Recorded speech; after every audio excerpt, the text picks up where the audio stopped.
Picture this. You're out there, miles rolling by, and your truck's system doesn't just warn you, it kind of predicts. Predicts. How so? Like it says, hey, high-risk situation developing up ahead, maybe ease off, stay sharp.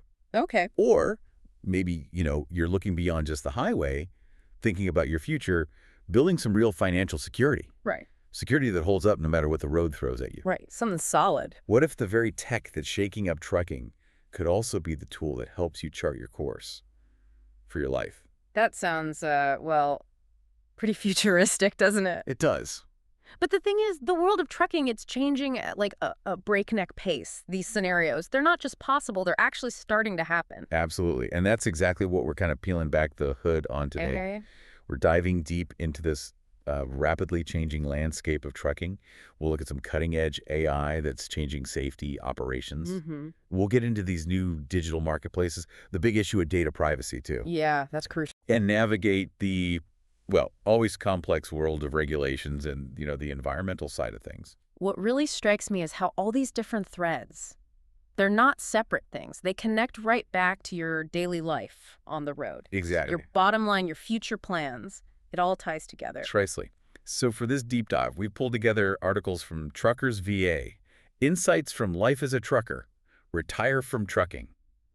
Good stuff. Solid source. Our mission here is to pull out the most important bits, look at every angle, like Hervey from life, as a trucker always says. See it from all sides. Yeah. And connect these stories straight to your experience as a driver. We want you to feel more informed, respected, supported in all this change, not just getting by, but actually thriving. Thriving, not just surviving. I like that. Yeah.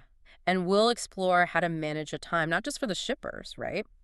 But for yourself, learning new skills, maybe even building some online income. Using that downtime wisely. Exactly. So let's get into it. First up, the tech revolution. Specifically, how AI is becoming like a predictive co-pilot for safety. Oh, wait. We're talking AI safety analytics, these fancy transfer learning models. Right, just for learning, think of it like this.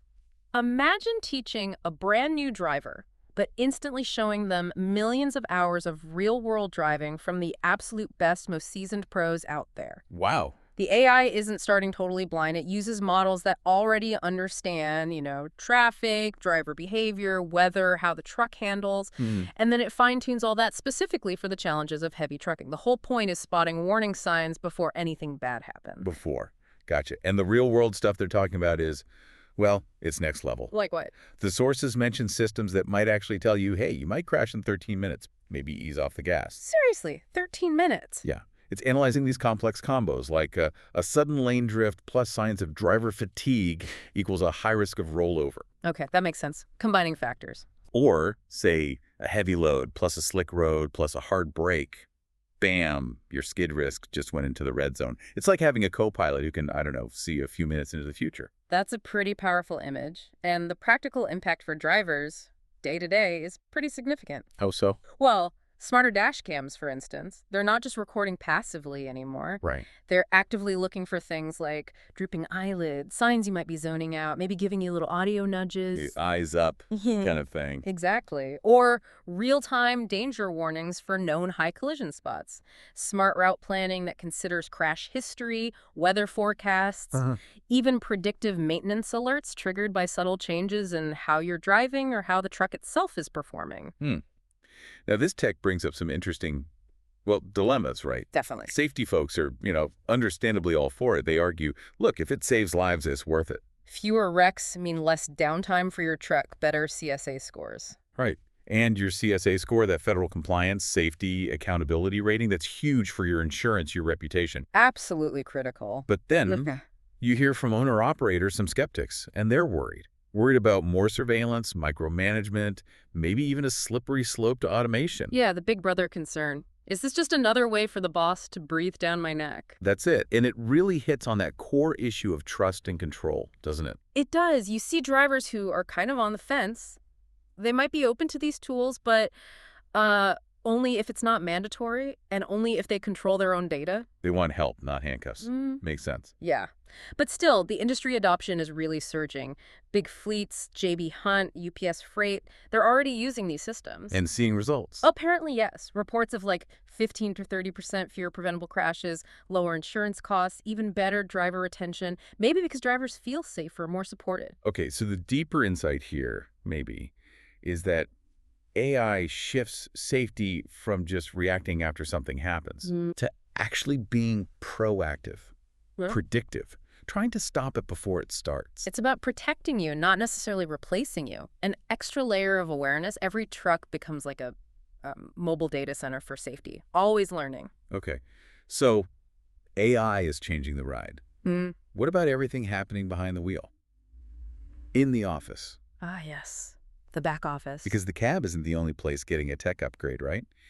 Let's talk TMS, transportation management systems, and AI overhauling that side of things. This is kind of the quiet revolution happening behind the scenes. It's about making carriers more competitive, helping you get paid faster, making sure you're not, running blind. Running blind, yeah. How does it help practically? Well, think automated load planning. Mm-hmm. The AI plans routes, matches loads, maybe even predicts your next likely load. Pricing gets smarter, too. AI looks at lane history, fuel trends, what competitors are charging, even real-time weather. No more back-of-the-napkin guesses. Okay, that sounds good. And the paperwork. Please tell me it helps with paperwork. Haha, yeah, that's a big one. Automated invoicing, tracking the bill of lading the BOL, that crucial legal doc for your freight. Right. Streamlined driver settlements. Fewer mistakes usually mean faster payments. That's huge for cash flow, especially for owner ops. Massive. Plus, you get real-time data, cost per mile, on-time delivery stats, truck utilization. It helps you make genuinely smarter decisions. And these systems, they link up with everything. Load boards like DA, Convoy, your GPS, fuel cards. It connects the dots. Exactly. But you definitely see that old school versus new school divide here. How so? Fleet managers, they love it. It's like giving my ops team superpowers. We can scale without hiring 3 more dispatchers. Okay. But maybe you've got a veteran dispatcher, right? Been matching loads by feel for 20 years. They might initially think, what's some robot going to teach me? Until they see it work, maybe. Right, until they see the benefits. On the flip side, a lot of owner-operators, they're like, hey, if this saves me from chasing down late payments or wasting hours quoting freight, sign me up. I'm all in. Yeah, I can see that appeal. And drivers, what's their main thing? Just don't start using AI to track every single bathroom break, and we're probably cool. Fair enough. That's a Yeah. reasonable line. But what's really interesting is this isn't just for the mega carriers anymore. No, absolutely not. Providers like Truckbase, Tailwind, Ascend, even some free options like Open Road TMS, they're making these powerful tools accessible for small carriers, for owner-operators, too. That levels the playing field a bit. It does. And the results they're reporting are pretty impressive. 30% faster load booking, sometimes up to 50% fewer empty miles, lower cost per mile, faster billing cycles. Wow. The real takeaway, I think, is that TMS plus AI, it won't necessarily replace dispatchers or fleet owners entirely, but it will probably replace those who refuse to adapt and use these new tools. Evolve or get left behind, huh? Pretty much. Okay, shifting gears a bit. Let's navigate a potentially kind of risky digital road ahead. Cyber risk? Ah, yes. This has been bubbling up. We've heard these warnings about telematics devices, ELDs, dash cams, fleet management systems specifically, concerns about some Chinese-made devices. Right. The National Motor Freight Traffic Association, the NMFTA, raised a flag here. What exactly are they worried about? Well, the core concern is that these devices could act like Trojan horses for cyber attacks. Trojan horses, meaning Meaning they look harmless on the outside, do their job, but they could secretly contain malicious software designed to harvest sensitive fleet data. like what kind of data? Your location, your routes, what kind of load you're carrying, maybe sending that info back to foreign servers, or even worse, being used as a launch pad for cyber attacks on critical logistics infrastructure. Wow, so the same camera that's, I don't know, recording your cab could potentially be handing your GPS data over to a foreign government. That's the extreme scenario, yes. It's less about the country itself, maybe, and more about who ultimately controls the technology that tracks how freight and fuel move across America. That feels big. Yeah. What's the real-world impact for you, the driver? Well, first, your operational data might not be as private as you think. Second, companies might start banning certain brands of devices. We could even see new FMCSA rules about which telematics devices are approved. Kind of like the ELD mandate all over again, but maybe with higher stakes. National security, privacy. Yeah, it has that feel, which raises the question, how seriously should we take this specific warning? Right. Is it hype or real? Well, you've got skeptics saying, look, show me the actual breach. Until then, it's just fear-mongering. Okay. But then you have the realists, maybe, who counter, it's not really a matter of if anymore, it's more like when. They point to the absolute chaos, the financial wreck, if something like the fuel supply chain got disrupted for even a few days. Yeah, that would be bad. Very bad. So, the big fleets, they're already checking where their tech comes from, talking to cybersecurity consultants, being proactive. Okay, so for a solo driver, a small fleet owner, what's the advice? Panic. No, definitely don't panic, but be vigilant. Vet your devices, read the reviews, maybe try to stick with brands that have US or Canadian-based customer support and data policies. Ask questions. Yeah, ask. Is my ELD, my FMS from a brand I trust? Where are their servers? Are their data policies clear? Have there been any warnings or red flags about this particular device? So the real insight here is that knowing where your tech comes from, verifying it, it's not just about cybersecurity paranoia. It's about protecting your own autonomy, the integrity of your business. Exactly. Control. Okay, speaking of new players, new rules, let's talk about Trimble's new freight marketplace. Ah, yeah, the big launch. Just rolled out across North America. Procter & Gamble is the first big shipper on board. Apparently over 400 carriers have already signed up. It's basically a tech-heavy matchmaker for freight, right? Integrating Trimble software with Transporeon's platform. So from your perspective, as a trucker, what's a potential good side? Well, potentially. Real-time capacity sourcing. Less time waiting for emails, phone calls, that whole dance. Faster connections. Maybe less back-office hassle with integrated tools for quoting, booking, tracking, all in one place. And what's really intriguing is the potential exposure for smaller fleets. How so? Giving them a shot at loads directly from huge companies like P&G, maybe without having to beg a broker or go through multiple layers. Search access. Could be. And for really smart operators, the ones who truly know their lanes, their costs, it could offer competitive rates if you play it right. Okay, sounds pretty efficient, but Yeah. here's where we got to use Hervey's advice right. Yeah. Look at all the angles. Always. More tech doesn't automatically equal more money in your pocket. So what's the catch? What are the potential downsides? Well, the classic fear is the race to the bottom, isn't it? Does it just become a bidding war where the absolute lowest rate always wins, driving prices down for everyone? Yeah, that's a risk. And big shippers, they usually want more control, which could mean tighter delivery windows, more tracking, maybe less flexibility for you. Less wiggle room. And some drivers worry, is this just adding another middleman? Just one with fancier buttons taking another slice of the pie? Good question. Is it cutting out brokers or just becoming a new one? And then there's a data angle again, data mining. When you join, you're giving Trimble, P&G, access to your performance data, your pricing, when you're available. Which helps the system work, presumably. Right, it enables the efficiency, but could that same data potentially be used to negotiate against you later on? That's a tricky one. So what's the buzz in the industry? How are people reacting? It's pretty mixed, as you'd expect. Big fleets are often like, heck yeah, more direct access to the big shippers. Okay. Owner-operators are maybe more cautious. Wait a minute, is this going to cut out the brokers I rely on or just add another layer? Yeah. Tech skeptics often just see another app, another data grab, and the shippers, well, naturally, they're usually thinking more control, better visibility, and maybe cheaper rates. Yes, please. So the bottom line, the insight here is this marketplace, it's just another tool in the toolbox. Yeah, like a wrench. It can help you build something, or it can strip your threads if you're not careful. It only really works for you if you're pricing smart, keeping amazing delivery records, and crucially, not undercutting yourself just because you're desperate for a load. Know your worth. Know your costs. Exactly. Yeah. Okay, let's shift gears again. Let's talk about stuff beyond the cab regulations and responsibility. Oh, boy.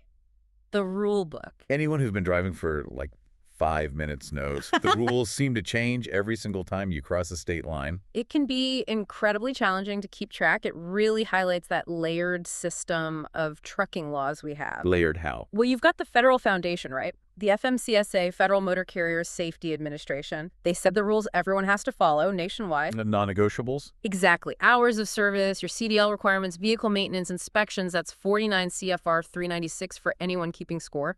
Right. Drug and alcohol testing, insurance minimums, ELDs being mandatory now unless you fit a specific exemption. That's the baseline. But then, states add their own flavor, their own spices, you called it. Let's use Alabama as an example from the sources. Okay, Alabama. So even for intrastate drivers, guys, running only within Alabama, you still need a CDL for trucks over 26,000 pounds. But there might be Alabama-specific exemptions, like for certain farm-related driving. Little quirks. And you got to watch out for Alabama-specific bridge laws, their size and weight limits. Typically 80,000 pounds gross vehicle weight, 20K per axle, 13-foot 6 cangers, 8-foot 6 cangers wide. Standard stuff, but you need to know they're standard. Right. What else is specific to Alabama if you're only operating there? You still need to register with the Alabama Public Service Commission, the APSC, get your authority, your decals for the truck. Okay. And taxes. Interstate carriers might be exempt from IFTA, the International Fuel Tax Agreement. Simplifies things a bit. But state fuel tax still applies, of course. And I heard the story, maybe it's true, maybe not, but it rings true, about a driver who got nabbed by a back road sheriff with a portable scale on some secondary county road, just slightly over an obscure state weight limit. That one stop turned into a whole day of missed loads, a hefty fine. It just shows how these small, state-specific details can completely derail your whole week, your profit. Absolutely. Yeah. And the consequences, if you don't know these details, they're real. Tickets, fines, eating your margins, getting put out of service. Well, points against your CDL. Yeah. It really hammers home that Alabama law, or any state law, can be just as tough and sometimes, honestly, more confusing than the federal regs. And this brings up that point about resources, right? The disparity. How so? Big carriers, they've got whole legal departments, compliance software. It's background noise for them, mostly managed. Right. But small fleets, owner-operators, you got to stay on top of this yourself. If you're an owner-op, you are the driver, the dispatcher, and the legal department all rolled into one. Wearing all the hats. Missing one APSC filing, getting one state weight limit wrong, that could genuinely cost you a good load, or worse. So maybe the surprising insight here is mastering these state-specific rules isn't just about avoiding tickets. No. It could actually be a competitive advantage if you know the nuances better than the next guy. Absolutely. Savvy operators can sometimes optimize routes or bid on loads in ways that bigger, less nimble fleets might overlook because they just stick to the main federal corridors. Knowing the local game matters. Learn the game. Yeah. Play smart. Drive free. Yeah. Okay, last big topic, something that's often an unseen cost but has a huge community impact, freight emissions. Yeah, this is a heavy one, pardon the pun. The hidden truth, according to the sources, is that air pollution from freight trucking, it lands hardest, disproportionately, on Black, Latino, and low-income neighborhoods. And it costs billions in public health. Billions. What's really sobering is how systemic it seems to be. Where do we often build major highways, rail yards, ports, those giant distribution hubs? Often near lower income areas. Yeah. Right. Historically, because the land was cheaper, maybe less political pushback. But the consequence is that the diesel exhaust, the particulate matter from all that truck traffic, gets concentrated there. And that stuff is nasty. Gets deep into your lungs. Exactly. Leading to higher rates of asthma, heart problems, respiratory issues, especially hitting kids and the elderly hard. Studies show Black and Latino communities are like 3 to 5 times more likely to live right near heavy truck traffic zones with poor air quality.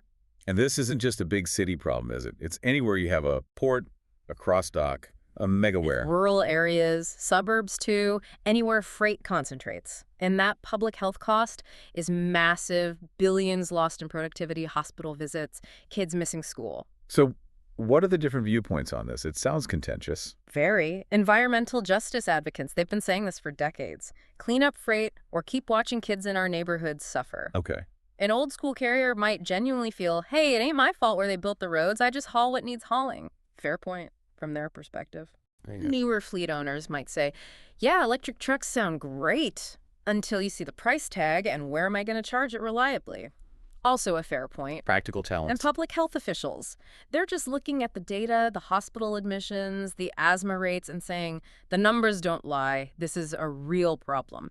Is the industry responding at all? It is, slowly. You see pilot programs like Green Lane, the Tesla semi-trials, efforts to electrify ports, more incentives for cleaner trucks appearing. Right. But let's keep it real, right? The average driver, the small fleet, you're not just going to flip a switch and convert to electric or hybrid overnight. No way. The tech is still expensive, the charging infrastructure is patchy at best, and if freight rates aren't great, making that huge investment is a really tough sell. So what can be done, practically? Well, things like better route planning, using those AI and TMS tools we talked about to cut down idle time, especially near sensitive areas, more designated anti-idling zones near schools, hospitals, more grants specifically targeted at helping independent owner-operators upgrade, pushing for cleaner fuels, better maintenance practices. Things drivers can actually influence. And longer term, maybe zoning reform so we stop putting massive warehouses right next door to residential neighborhoods. Look, the sources stress this isn't about making drivers feel guilty. Right. It's more of a wake-up call.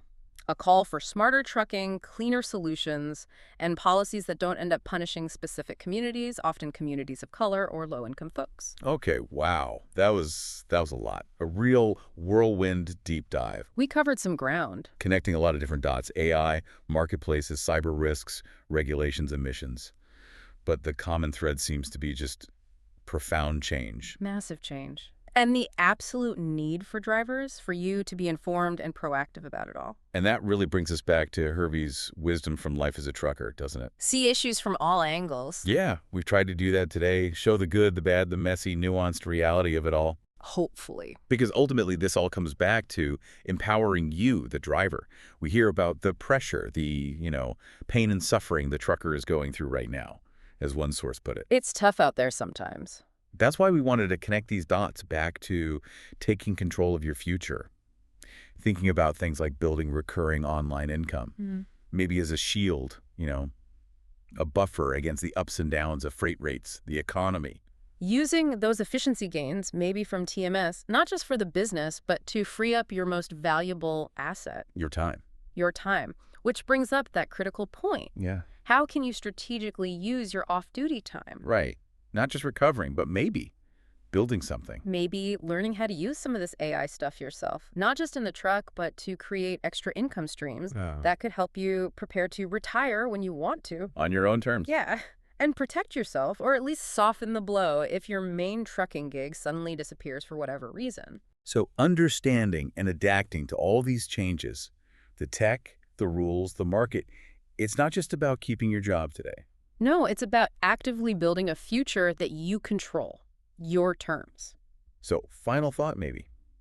In a world where it feels like every mile is tracked, every decision could be nudged by AI, the ultimate control still rests with you, the driver. Absolutely. How will you harness these tools, these insights, to shape your journey, both on the road and off? That's the big question. And if you're looking to get ahead, protect your rig, protect your future, maybe build some income that really puts you in the driver's seat of your life. Then definitely head over to retirefromtrucking.com. They've got a free guide there to help you prep for retirement, plus training on some of these AI tools. Learn how to make AI work for you off the road, too. Start building that online income, maybe automate some tasks, make a transition plan before burnout hits. And for that real talk, the tools, the driver strategies that actually work day to day. Lifeasatrucker.com is your spot.